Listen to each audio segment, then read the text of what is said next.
Құрметті қонақтар, ағайын туыс, құда жекжа дос жарандар. Сіздерді қызымыз Кәусардың бір жас тұсау кесу тойына арналған ақ дастарханымыздың қадірлі қонағы болуға шақырамыз.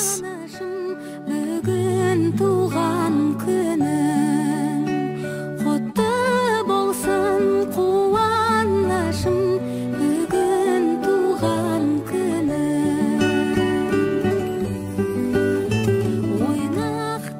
Той салтанаты 2022 жылдың 27 ақпан күні сағат 15:00-де басталады.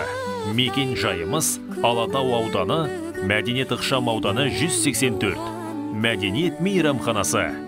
Құттықтаймын күнін бүгін, сенің туған күнің. Той иелері атасы Біржан, апасы Раушан. Сіздерді асыға күтеміз.